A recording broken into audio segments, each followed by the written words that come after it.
At the Baltimore bridge collapse site of the Francis Scott Key Bridge, they were working hard over the weekend, cutting pieces away from the Dali. Now check this out here. Watch this as it drops into the water. This was actually pretty cool. There it goes. And here, I'll slow it down here for you in super slow-mo so you can see it go. Look at that. What an incredible sight. And that's actually a very large piece. It's a lot larger than you think it would be. And I'm also questioning why they just let it splash into the water. This close-up gives you a much better perspective on just how large this steel girder is compared to the two guys, the two cutters suspended in that basket there from the Weeks 533 crane. And just look how many sparks are flying out of there. I mean, that's pretty dangerous work they're doing there. I hope they're getting paid overtime. So I think it would have actually been a piece of cake for them to rig this piece of bridge truss up to one of the smaller cranes there just to capture it, so that once they cut through it, instead of it splashing into the water and now you have to go grapple it later on and dredge it up, you just swivel it over to the barge and set it down. I think that would be a lot easier. Who knows? They probably know much more than we do about what's going on, and they're probably doing it for expediency of time. In other words, let's just get everything cut off that we can. Let's move as fast as we can. Let's get this Dali out of there and then worry about dredging it later. So that could be their strategy here.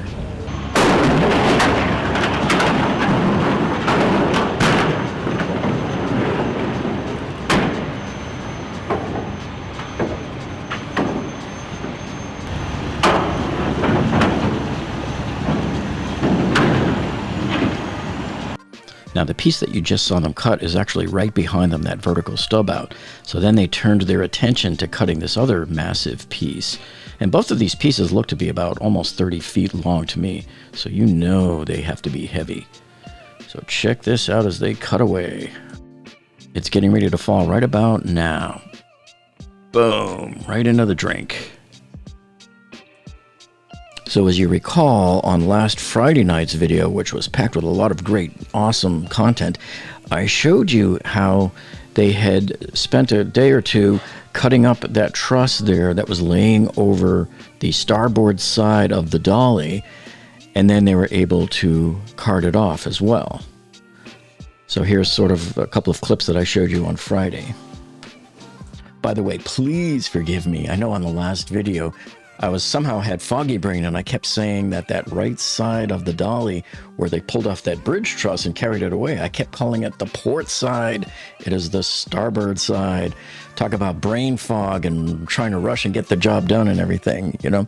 The best way to remember this is the port side is the left side of the bow, 4 letters. So left port, 4 letters. Best way to remember it. So hopefully that did not offend too many people. But you know what? It could have been worse. I could have called it the stern side of the ship. Then I would have truly been a drunken sailor.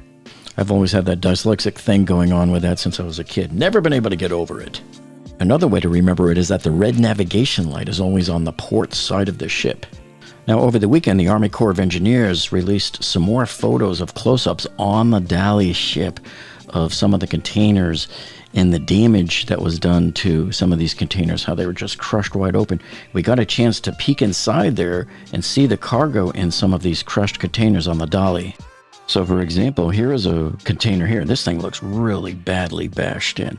But inside here, you can see it looks like they had a Toyota Corolla sitting in there. We don't know if this was a new car or if somebody was just having their car transported or what the deal was. And then check out this here at the bottom of this stack of twisted containers. You got here, this looks like a Toyota 4Runner. Yes, if you zoom all the way in there, there you go. Good old fancy Toyota 4Runner. Some slight damage there. I wonder if that'll show up on the Carfax report. Yeah. So those of you who follow this channel and you've seen all of my videos on the Champlain Towers condo collapse here in Miami, you remember I showed you that ill-fated Toyota Supra. That was an innocent bystander here caught in all of the rubble. Now what's interesting here is here the Supra was stuck here at the bottom of the garage, and this is underneath the section of the condo that did not collapse. This part of the tower was actually very rugged and it stood its ground. And as you recall, on July 4th, just about a week or so later, after the collapse of the other side of the building, they had to do a controlled detonation to bring the entire building down, and it presumably came down on top of this car, and so it was destroyed. But man, I got so many comments from people over the many videos we made lamenting this Supra, because it is kind of a rare car, and what a shame to see it go. And then here's another container. Hey, there's all that wood I ordered. Look at that, man. So, you know, a lot of people were thinking, well, all of these containers were empty. You know, how heavy could it be? But I haven't seen any evidence yet of any empty containers. So far, all of the ones I've seen that were opened up have cargo in them. And here's a great vantage point from standing out in front of the bridge that shows the bow is here, right? The tip of the bow is right here. So you can see that right over here on the right, this is where the Dali had collided into the bridge pier with the 4 columns. And here is one of those columns. And it after it got sheared at the bottom by the Dali, the column just fell straight over and landed right on top of the Dali's bow. And then the 4-lane highway is sitting right here. But it's just amazing how these containers here just totally got blown apart. A lot of them look like they just had loose parts in them. Even this one here had a whole bunch of boxes and stuff in it.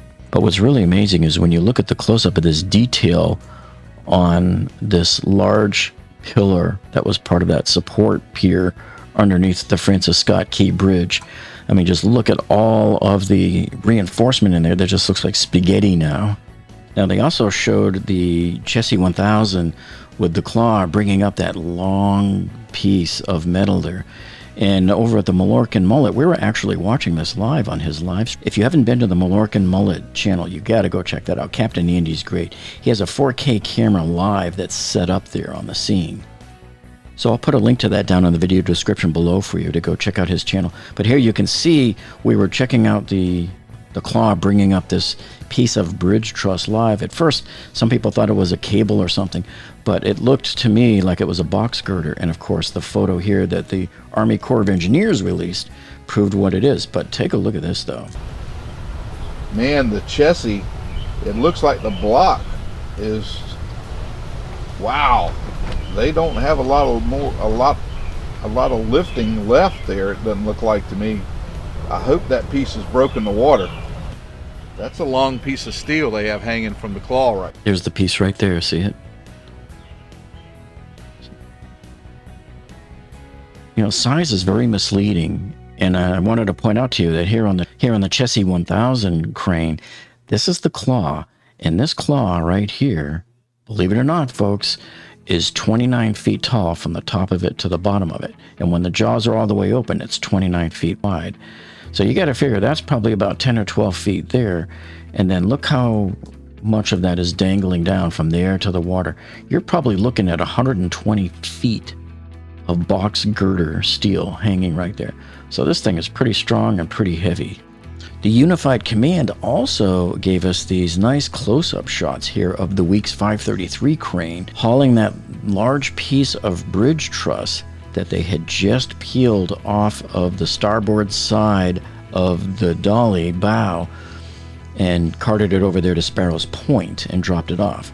Now, for some reason, they still haven't provided us with any decent video directly from the Unified Command of the Weeks crane removing that piece off of the Dali. The only video evidence we have so far is this video that we've showed you already a few times from the Mallorcan Mullet channel. He's the only one that captured it so far that we know of. And that was when we were watching it on the live stream and you saw it just carting it away there. But that's all we have. I wanted to show you here the scale of what they're working with here. So, you know, look how big this box beam is, this member of the truss.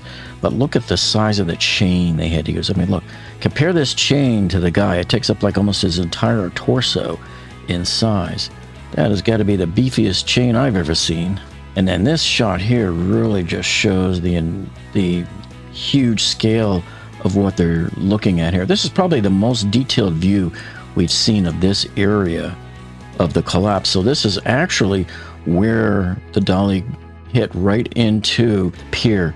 And of course, this is one of the pillars. So you can see how everything got sheared and all of the rebar is just basically spaghetti at this point. And you compare that to the guys that are standing right here. Look at the size of this.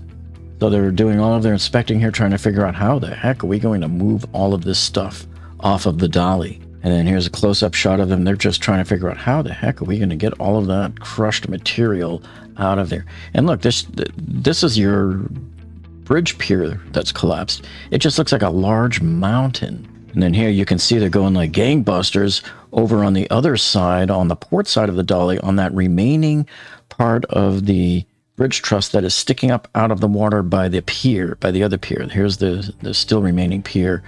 So this is probably hundreds of feet away from the Dali, even though it looks like it's right next to it, but it's hundreds of feet away across the newly established channel. And then this picture here gives you a better idea of where we were talking about. There's the guys hanging right there in the basket from the crane, and they started already, they're working at cutting apart these bridge truss sections here. Man, look, they're just dwarfed by the entire size of this monstrosity. And here's the view from the side of the Dali, and this is on the starboard side, looking up here at the piece of road that's hanging over the starboard side on the front. This man, I don't know if I'd want to be standing where he is right now, right underneath all of that. Oof. Nope. Now, one thing I wanted to remind you of, here on this channel, we do a lot of engineering disasters and remodeling projects. So I want you to take a look at this video up here next. And this is a massive kitchen cabinet installation I did with double-decker cabinets on the top. Very, very difficult. And also a 45-degree mounted refrigerator in the corner. You definitely got to check that video out. And when you're done with that one, make sure you check out this other video over here too on how to laminate your floors. So thank you so much for joining us, and we'll see all of you on the next one.